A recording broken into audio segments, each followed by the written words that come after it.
So now we move into Article 2 of the Constitution, which covers the executive branch. So again, the executive branch is the president, the vice president, all of the cabinets, the government agencies that are under the executive branch, things like the IRS, the CIA, the FBI, the military being one of the departments. Pretty much every agency that carries out laws is underneath the executive branch. So if we look at Section 1, it says the executive power shall be vested in a President of the United States of America. He shall hold his office during the term of 4 years, and together with the Vice President chosen for the same term be elected as follows. Each state shall appoint in such manner as the legislature thereof may direct a number of electors equal to the whole number of senators and representatives to which the state may be entitled in the Congress. But no senator or representative or person holding an office of trust or profit under the United States shall be appointed an elector. So let's start with the first paragraph, the executive power. So again, the executive power is the power to enforce laws. It's also the power to make decisions, unilateral decisions, if I may. Now remember that the president doesn't have the ability to make law. Okay? That power resides with the Congress. But there are going to be times when maybe a law is not clear, or when the legislature leaves the executive branch with the authority to interpret or to make decisions regarding that law, and they leave it in the president's or the executive branch's hands.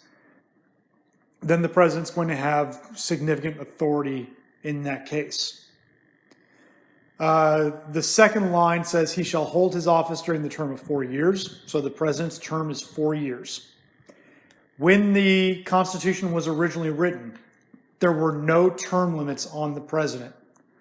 Term limits on the president would not occur until after World War II and after Franklin D. Roosevelt served 4 terms, or served 3 terms and won a 4th, and died during his 4th term, which also was during World War II.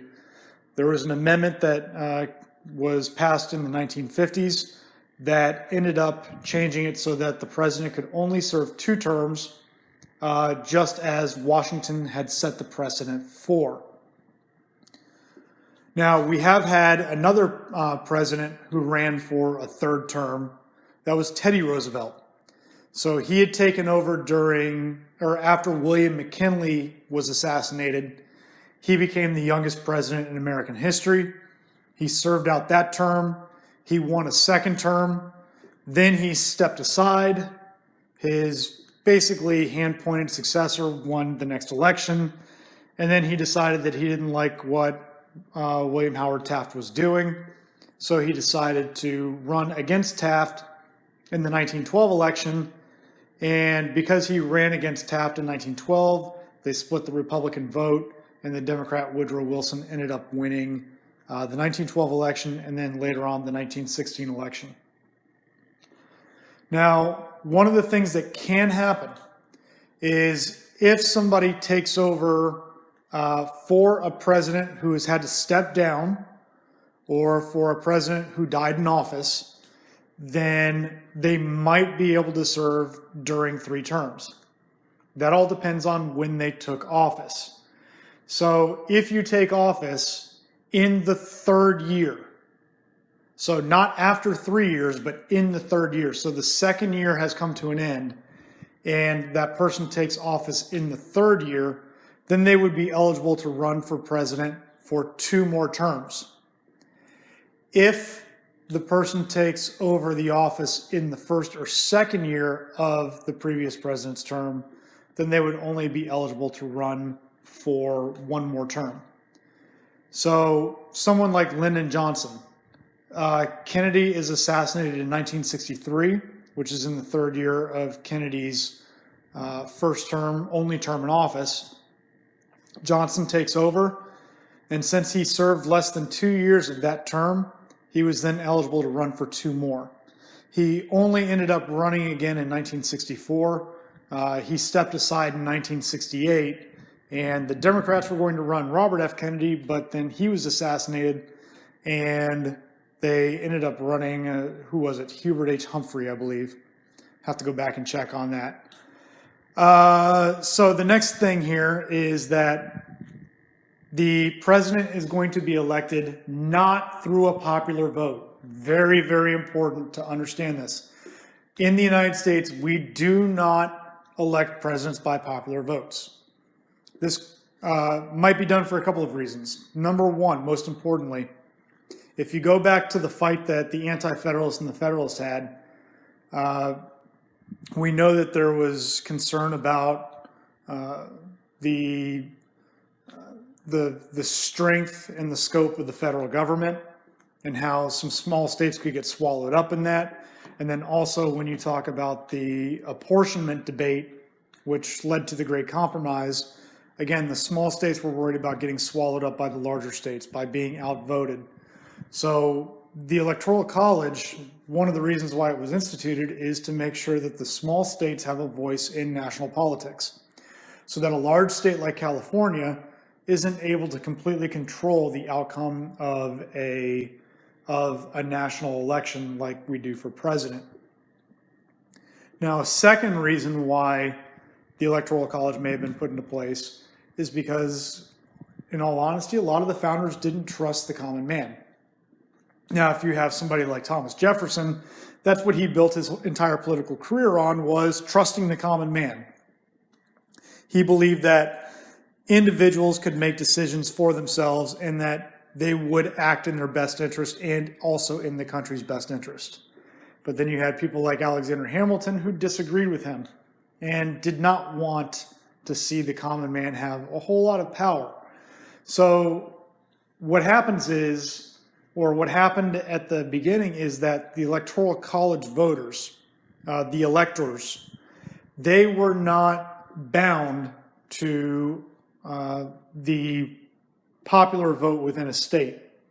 So I'll give you an example. If Florida had 10 electoral votes and Florida voted for, let's say, Samuel Tilden instead of Rutherford B. Hayes, then what the electors could do is if they didn't like Samuel Tilden, they could instead flop their votes over to Rutherford B. Hayes, and then Rutherford B. Hayes would get 10 votes or however many of those electors decided to switch their vote from Tilden to Hayes.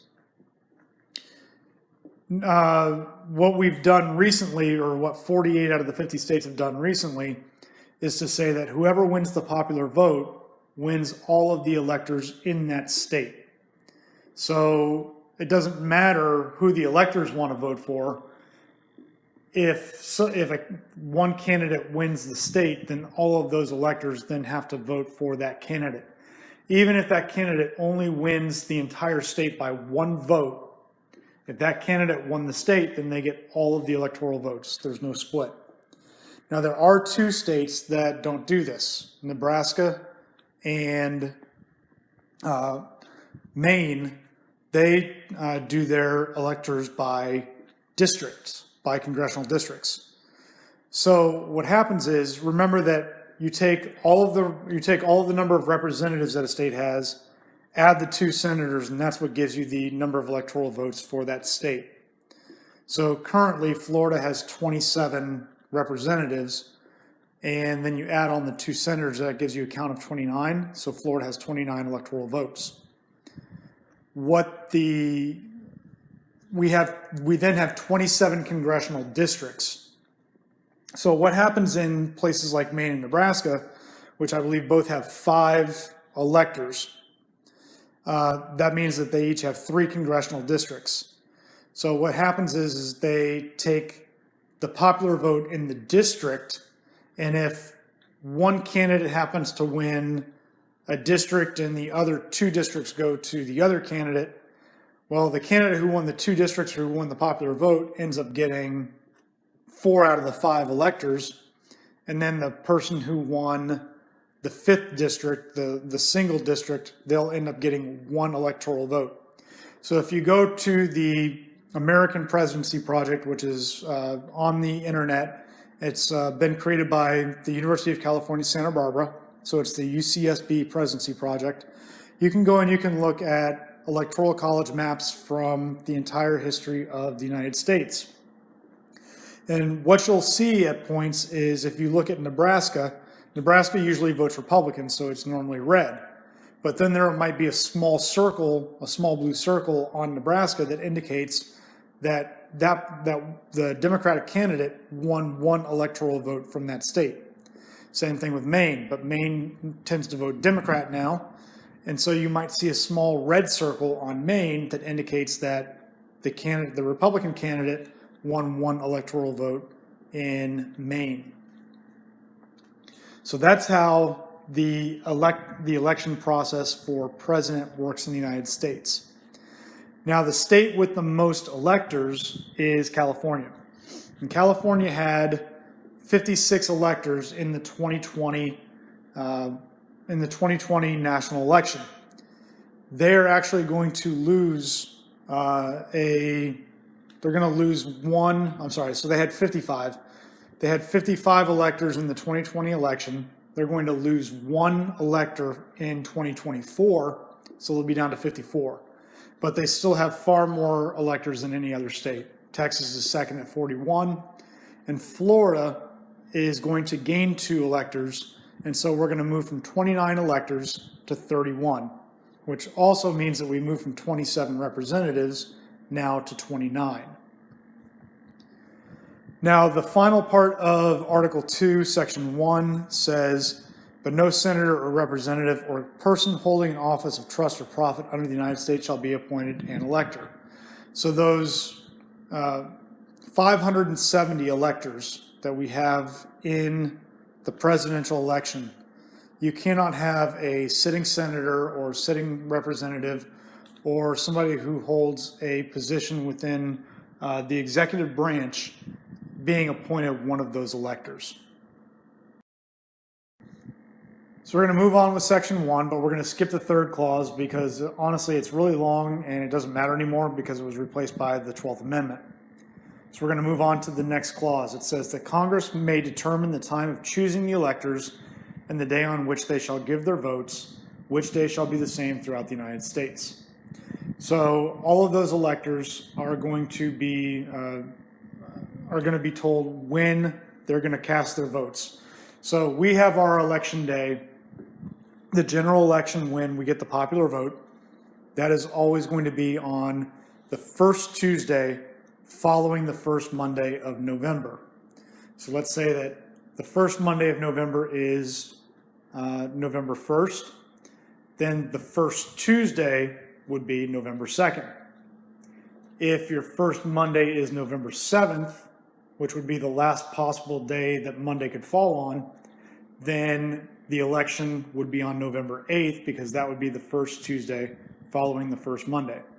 It would technically be the second Tuesday of the month of November, but it's the first Tuesday following the first Monday. So presidential elections, the general election can be held anywhere between November 2nd and November 8th. But the day when the electors get together and they choose the president, that is going to be established by Congress. No person except a natural-born citizen or a citizen of the United States at the time of the adoption of this Constitution shall be eligible to the office of president. Neither shall any person be eligible to the office who shall not have attained to the age of 35 years and been 14 years a resident within the United States. Okay, so let's break down this second paragraph that we've got on this slide. No person except a natural-born citizen. Now, this is a big point of contention. The Supreme Court has never heard a case regarding the natural-born citizen clause. So we honestly don't know exactly what this means because the Supreme Court has not interpreted it yet.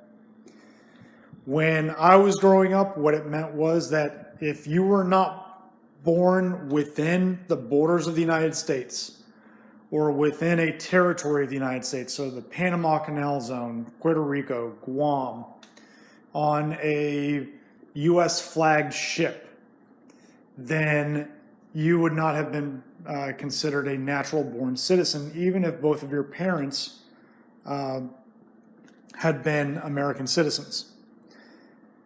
Now, what I've seen in the past 25, 30 years, though, is that we've had a move towards the idea that if either one of your parents is an American citizen, then you yourself are a natural born citizen, even if you're born in another country. So let's say for some reason your parents went on vacation while your mom was very, very pregnant with you, and she had you while they were vacationing in France. And so you were born in France, you were not born in the United States. Because your parents are American citizens, you would then be considered a natural born citizen. But again, we don't know which interpretation the Supreme Court is going to go with if this issue ever comes up, because we've never had this issue come up before. Now, there was the birther movement during the 2008 election when Barack Obama was running against John McCain. Because Barack Obama, his father was Kenyan, his mother was American, and he was being not accused, but it was intimated that he was not born in the United States. Now, ironically, the leader of the birther movement was Donald Trump. And Donald Trump was making the case that Barack Obama could not be the president of the United States because he was born in Kenya. Well, they ended up, they have the certificate of live birth from the state of Hawaii, where Barack Obama was born, and it showed that he was in fact born in the United States, and that because he was born in the United States, then he is a natural born citizen, and there would be no dispute as to whether he could be president or not. So that's the one time that I can think of in American history where natural born citizen would have been an issue. The only other time when it ever could have been an issue would have been at the founding of the Republic. Because people like George Washington, John Adams, Thomas Jefferson, they were not born in the United States. They were born in a British colony. But they were grandfathered in because if the United States didn't exist at that time, then they had to make an exception in order for us to have a president. Now, what are the eligibility requirements for the office of president and of vice president? So remember that if you want to be vice president, you've got to meet this criteria as well. So number one, anybody who is going to be eligible for that office has to be 35 years old. So remember that for a representative, it's 25. For a senator, it's 30. For a president, it's 35. So as the prestige or the fame gets greater, then the age gets greater as well. The second requirement is that you have to have been a resident of the United States for 14 years. Now, this sounds kind of silly at first glance because if you're a natural born citizen, then how can you not be a resident? Well, you could have been born in the United States, or your parents could be American citizens, but maybe you moved overseas, or you moved to Canada, or you moved to Mexico, and you were a resident of another country for some period of time. In order to be eligible to run for president of the United States, you would have had to have moved back to the United States and been a resident in this country for 14 years before you'd be eligible.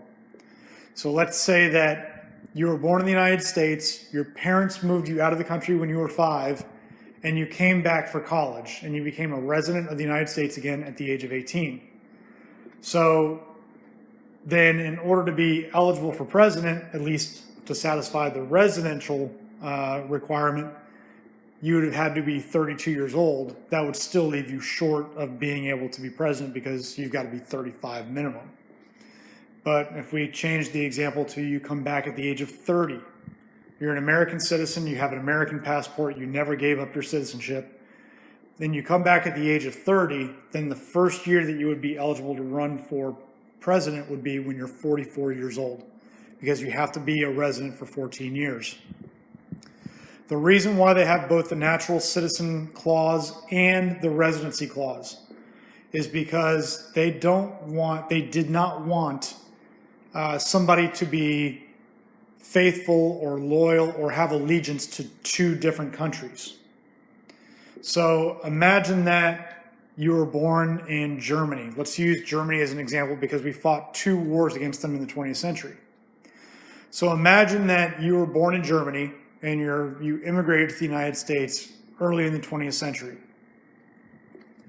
And you still felt a deep connection to Germany. What happens if we go to war against Germany and the person who is president is not only somebody who is born in Germany, but is also still, say, a German citizen because maybe they have dual citizenship?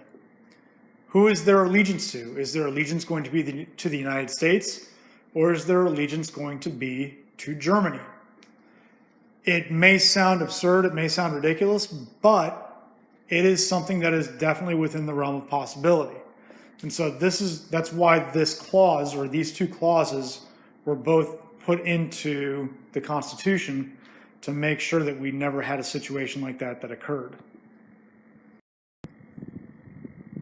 Continuing on with section 1, you can see that we've struck out the part that covers the removal of the president because of death or resignation or whatever might happen to a president. We have replaced it with parts of the 20th Amendment and the 25th Amendment, and we also have the Presidential Succession Act of 1947. So what this does is it lays out who is going to become president in the case that the current president is either impeached and removed or is unable to carry out his duties for whatever reason. So an example being Woodrow Wilson suffered a stroke in 1919 or 1920 and should have been removed from office, but his wife ended up basically becoming the president of the United States because nobody realized that she was actually running the country. The vice president should have been elevated to that position, but it never actually happened. First off, we've got the president who's at the very top. So he's first in line. First in the line of succession then would be the vice president. Then if the vice president is unable to carry out the duties of president, then it would be the Speaker of the House. And remember that the Speaker of the House currently is Nancy Pelosi. So Nancy Pelosi is second behind Mike Pence right now.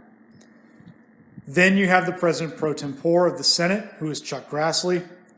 Then you have the Secretary of State, the Secretary of Treasury, the Secretary of Defense, then the Attorney General, and then again, all of the cabinet positions in the order of when those departments were established. If any of the cabinet members or if any of the secretaries in the cabinet are ineligible to be president of the United States because they were not a natural born citizen, they're not 35 years old, or they have not been a resident of the United States for 14 years, then they would be removed from the line of succession and it would skip to the next person in line. Now, one of the things that's interesting is that every year the president gives what is called the State of the Union Address, which we'll cover in greater depth later on. But what happens is pretty much the entire government of the United States is assembled in the House of Representatives at the Capitol building.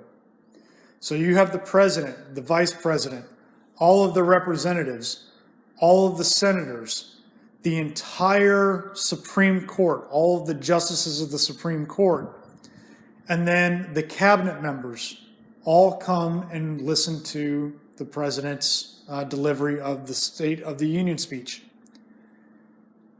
But what happens if there's an attack? What happens if something happens to that building and everyone in that building is, hate to say it, rendered dead?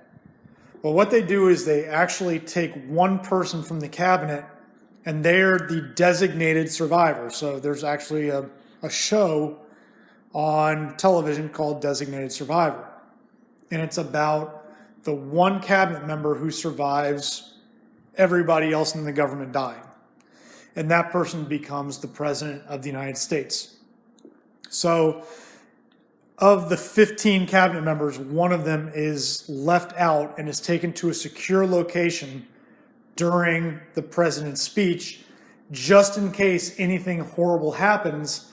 Then you have somebody to function as the president who can then carry out the laws of the United States and then can also carry out new elections to replace all of the representatives, all of the senators, and then they would have the ability to then appoint new cabinet members and a new vice president. So that is it for presidential succession.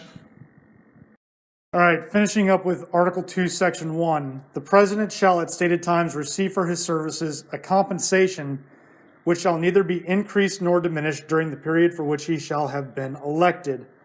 All this means is that the president receives a salary, and that this salary cannot be increased or decreased in the term that he is currently serving.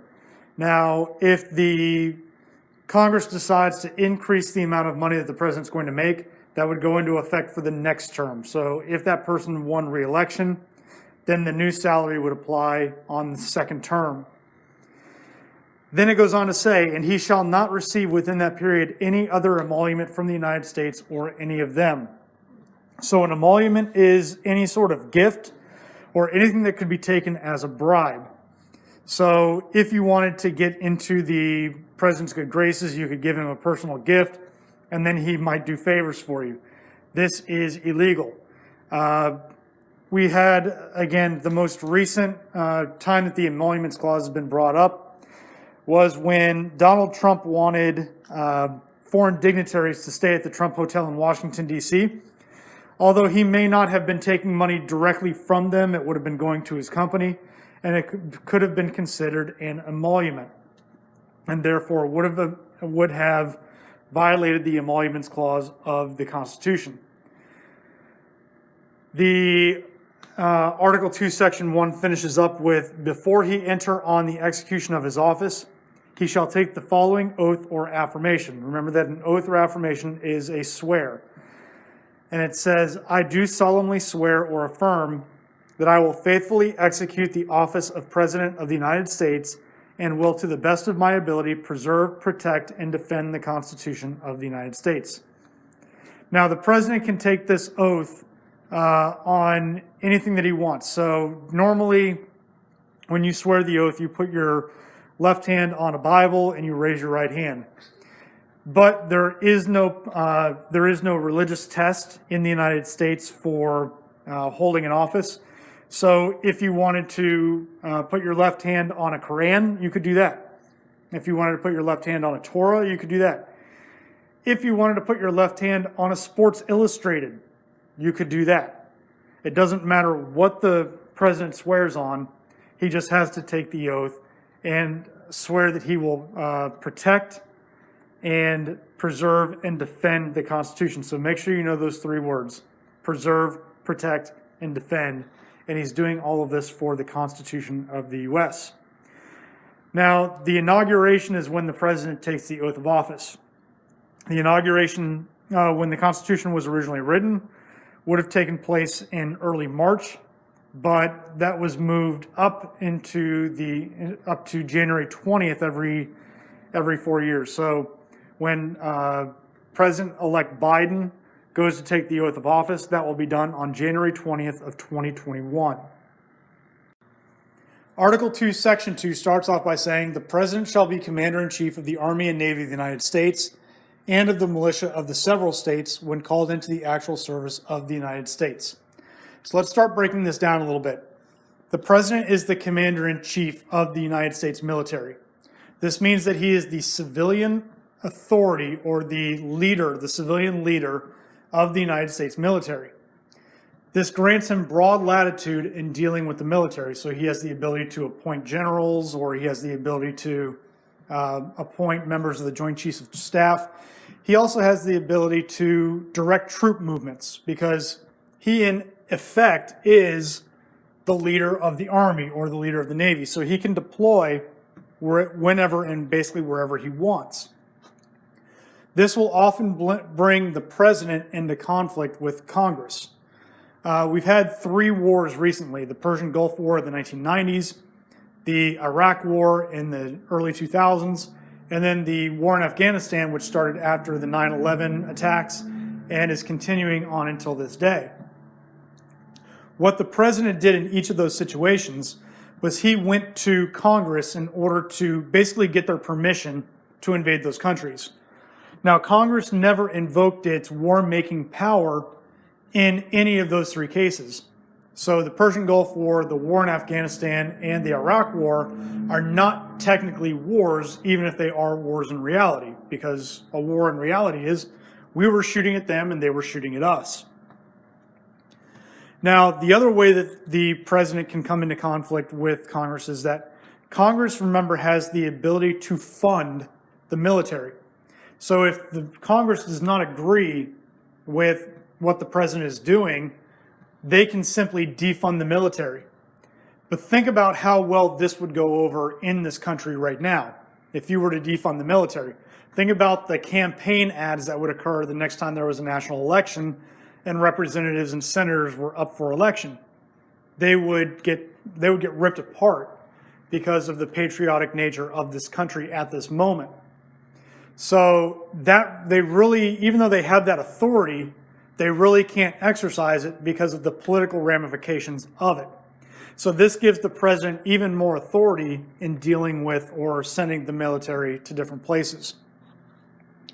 Now, the second part of that was that the president is the commander-in-chief of the militia of the several states when called upon into national service.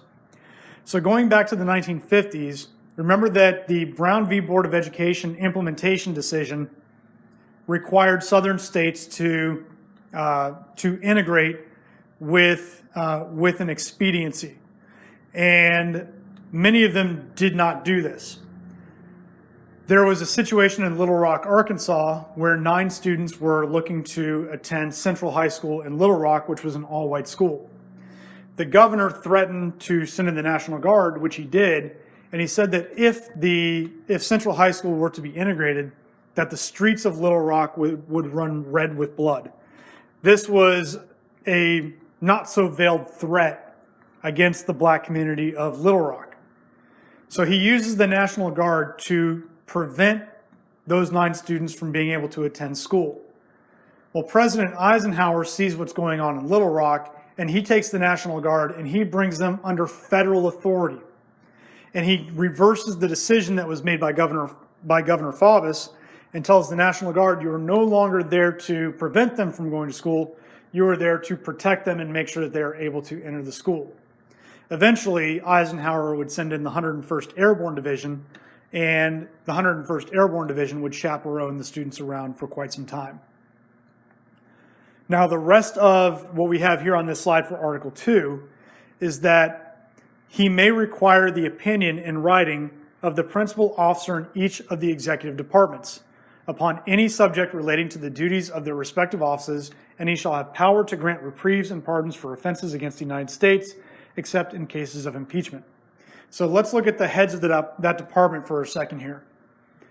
Remember that the United States started off with 4 cabinet-level departments. You had the Department of Treasury, the Department of State, the Department of War, which is now the Department of Defense, and then also the Department of Justice. Well, it actually wasn't a department, but we did have the Attorney General. So there were 4 cabinet-level positions at the beginning. You had the Secretary of State, Secretary of Treasury, Secretary of War, and the Attorney General. So each of those four men would have been called upon by President Washington to give him their opinions on specific matters. One of the most famous matters that came before Washington was the creation of a national bank. This is where Hamilton and Jefferson famously got into their arguments, and Washington ended up siding with Hamilton, who was the Secretary of the Treasury at the time, and he went over Thomas Jefferson, or rebuked Thomas Jefferson's argument, and Jefferson was the Secretary of State at that time. Now we have 15 cabinet-level departments. We'll take a look at those 15 cabinet-level departments later, But each one is headed by a secretary, or in the case of justice, it's headed by the attorney general. And each of those 15 men or women is tasked with giving the president their thoughts on specific matters. So back when Osama bin Laden was being watched over in Afghanistan and Pakistan, President Obama was presented with a choice. The military knew where he was, but the problem was he was in Pakistan, and we cannot legally cross Pakistan's border. But since we knew where Osama bin Laden was, and we knew that he might move and that we might lose him, President Obama went to his cabinet and went to the vice president, who was also part of that cabinet, and sought their advice, and ultimately made the decision to send SEAL Team 6 into Pakistan in order to find, capture, and eventually kill Osama bin Laden. So that's an example of when the president would bring the cabinet in and look for their advice on specific matters. Now, the president also has the ability to pardon. So a pardon means that somebody has committed a crime, they've been found guilty, and then the president comes in, and the governors also have this ability within their own states. The president can dismiss federal charges, or he can basically sign a pardon, which more or less amounts to the crime never occurred. So it's not that the crime occurred in something like clemency, which is letting somebody off a little bit more easily. The pardon basically says this person never even committed the crime, and that crime is going to come off of their permanent record, so they will no longer have that police record. Now, there are a couple of, there is a term that you need to know, and that the president is not just the commander-in-chief, he's also the head of government, which means that he is the person that is in charge of the United States government. And he is there to make sure that the government functions correctly and also enforce the laws that the Congress passes. We'll talk about some more of the president's titles as we move through the presentation. Okay, you will need to know the cabinet departments. You can basically break them up into 5 separate categories. There's one category where we only have one department, that's state, because it's the only one that is foreign in nature. It has no domestic purpose. So you have the Secretary of State in the State Department, and the Secretary is Mike Pompeo. Then you have three departments that are related to money. So the Department of Treasury, the Department of Commerce, and the Department of Labor. The one that you need to know about is Treasury, and that is the Secretary of the Treasury is Steve Mnuchin. Now, the Treasury is the one who prints money. It's the one that controls the Federal Reserve, and the Federal Reserve Chairman reports then to the Secretary of the Treasury. Then you have the 4 that deal with basically like the land and anything about the land. So you have the Department of the Interior, the Department of Agriculture, the Department of Energy, and the Department of Transportation. The only one that's not self-explanatory is the Interior, and this is going to be the one that runs the national parks, the one that runs the Bureau of Land Management. The Bureau of Land Management was created in order to take care of all of the federal land that the federal government owns throughout the United States. If you were to look at a map of the federal lands in the West, like 99% of Nevada is actually owned by the federal government, not by private interests or even the state. So that's what the Interior is there to do. Then you have anything that has to do with like the military or law enforcement, and there's 4 of those. You have the Department of Justice, and the Attorney General is named Bill Barr. Then you have the Department of Defense, which includes the Navy, Army, Air Force, Marines. The Coast Guard used to be a part of the Department of Defense, but it's now been moved over to Homeland Security. So now the Space Force is underneath the Department of Defense. And the current Secretary of Defense is Mark Esper. Then you also have the Department of Homeland Security, which is the newest cabinet level department. This was created after 9/11. And it is basically meant to deal with keeping terrorists out of the country and keeping the country safe. So if you've ever been to the airport and you've been Through security checks with the TSA agents, the TSA works for Homeland Security. The current acting Secretary of Homeland Security is Chad Wolf. And then you have Veterans Affairs. So Veterans Affairs is a department that was created in order to take care of America's veterans, those who have served in the military following their retirement from the military. And so they run all of the VA hospitals. So if you are a military veteran, then you can go to a military hospital for free and you will be taken care of there. So those are the 4 that have anything to do with the military or law enforcement. And then finally, you have the last 3, which are more like things that have to do with human welfare. So housing and urban development, which obviously has to do with housing. Then you have Health and Human Services. This is what administers Medicare and Medicaid. And then you have the Department of Education as well. You don't need to know any of the secretaries of those cabinet departments. Continuing on in section 2, it says, he shall have power by and with the advice and consent of the Senate to make treaties, provided 2/3 of the senators present concur. And he shall nominate, and by and with the advice and consent of the Senate, shall appoint ambassadors, other public ministers and consuls, judges of the Supreme Court, and all other officers of the United States, whose appointments are not herein otherwise provided for, and which shall be established by law. But the Congress may by law vest the appointment of such inferior officers as they think proper in the President alone, in the courts of law, or in the heads of departments. So what this means is that if you're talking about any federal position, an ambassadorship, a federal court judge, if you're looking at a cabinet level position, CIA head, head of the FBI, all of those positions are going to be appointed by the president. But here's the catch to that. Just because the president appoints somebody does not mean that that person is going to become or is going to gain that position. Okay? The reason for this is that the Senate must give their consent. Okay? That's very, very important, especially when we're looking at Supreme Court justices that are being nominated by the president. Just because a president appoints somebody, that does not mean that the Senate has to confirm them. The Senate will only confirm them if they feel comfortable in doing so. So really what happens is the president gets to name the name, but it's up to the Senate to decide if they want to accept or reject that name. And so a lot of compromise has to come in when selecting Supreme Court judges if the president's party is not in control of the Senate, or if the president's party in cases past did not have enough votes to break a filibuster.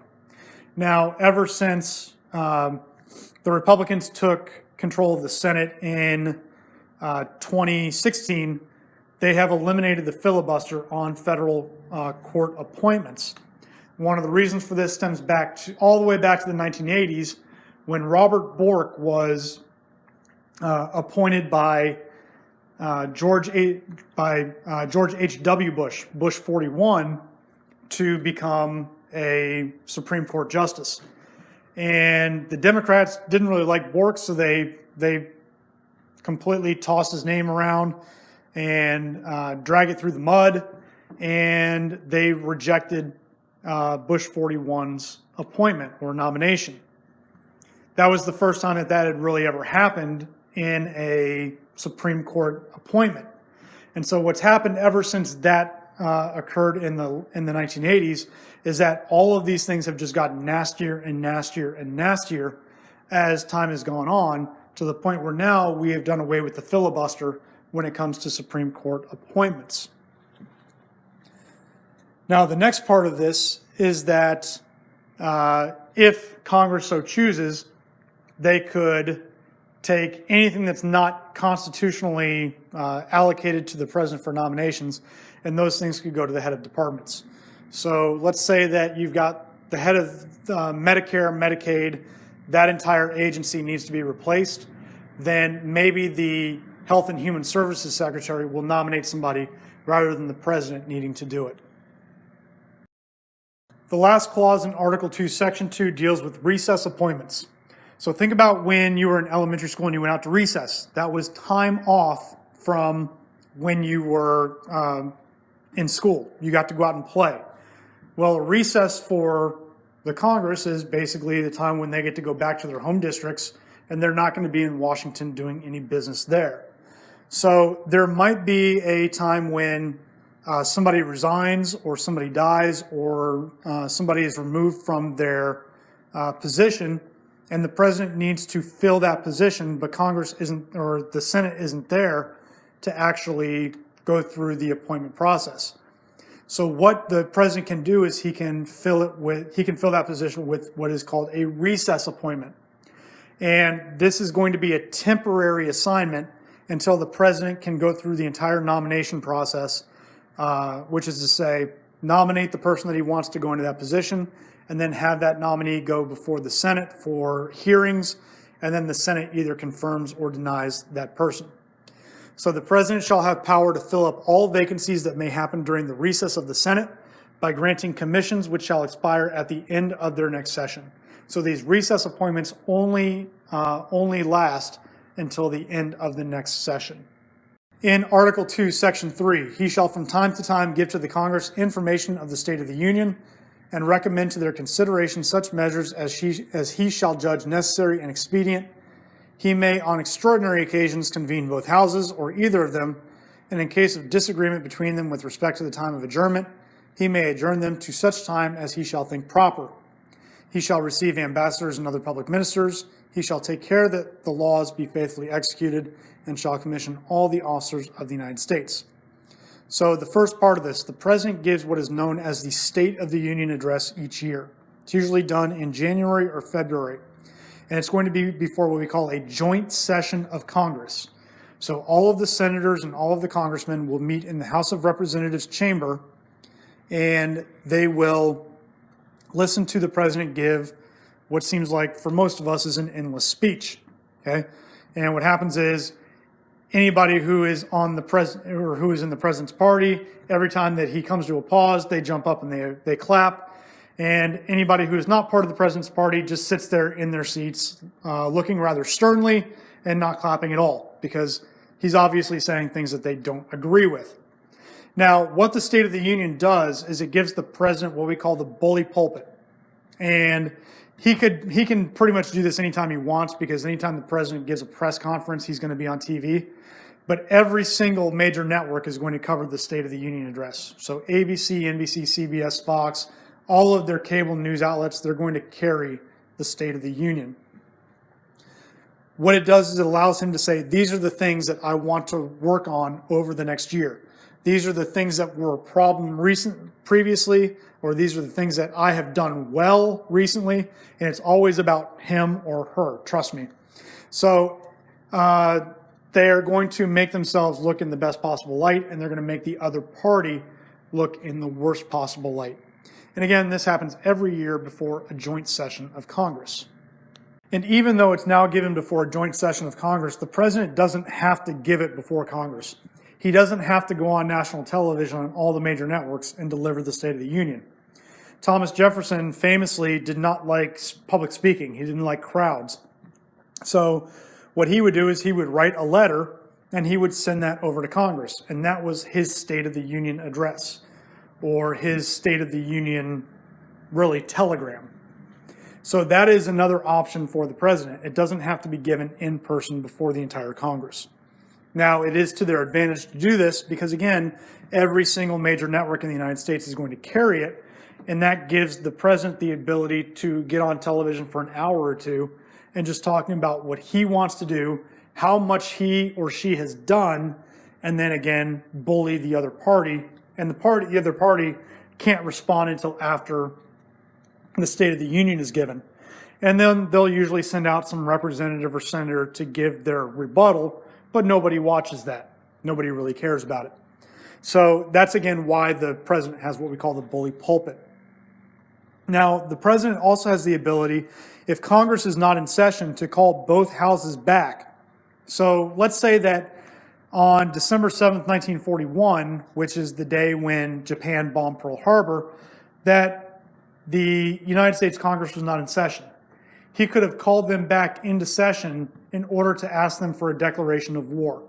And then the United States would have been officially at war with Japan. He wouldn't have had to waited for Congress to come back into session.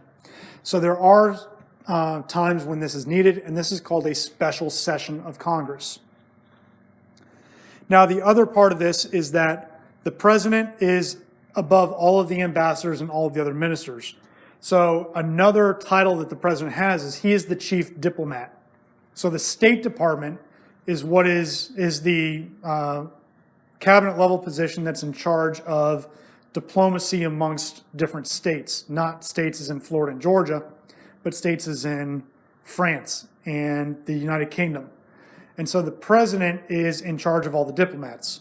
If there's a diplomat that he sees that is not doing a good job, he has the opportunity to fire him and then appoint somebody new to take that position. Now, ambassadorships are usually rewards for people who donated generously to a campaign. So if you wanted to be the ambassador to Barbados and go hang out on a beach for a while, give the president a lot of money when he's running for re-election. Aside from that, he commissions all of the other officers of the United States, and he is also the head of state. So the head of state is what you would, when you associate Queen Elizabeth with the Commonwealth states, the United Kingdom, Canada, all that, she is the head of state of all of those countries. The prime minister is the head of government. So what the head of state does is the head of state is the one who receives foreign dignitaries and kind of entertains them whenever they're in the United States. That is also part of the president's job.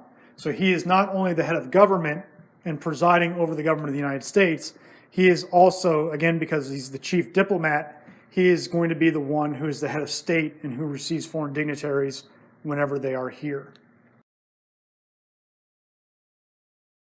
Finally, in Article 2, Section 4, we have the President, Vice President, and civil officers of the United States shall be removed from office on impeachment for and conviction of treason, bribery, or other high crimes and misdemeanors.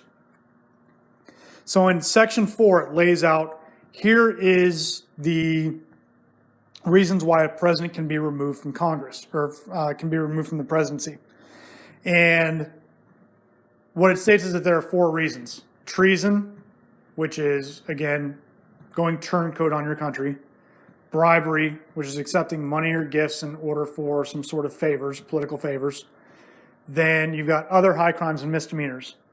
Now, unfortunately, the Constitution does not define what a high crime or misdemeanor is. We would probably need to go into the Federalist Papers and take a look at what the Federalists and the Anti-Federalists said in their argument about the Constitution to determine exactly what a high crime and misdemeanor is. Now, what it has come to mean, and what most people interpret it as now, is basically any time that the president does anything that the other party who is in control of the House of Representatives doesn't like, then the House of Representatives can file impeachment charges even if there's no crime that's been involved. So with the recent Russiagate stuff surrounding Donald Trump, the independent counsel found that there was no connection between the Trump campaign, or that there may have been a connection between the Trump campaign and Russia, but that there was no illegal activity between the Trump campaign and Russia. And what this means is that he committed no crime.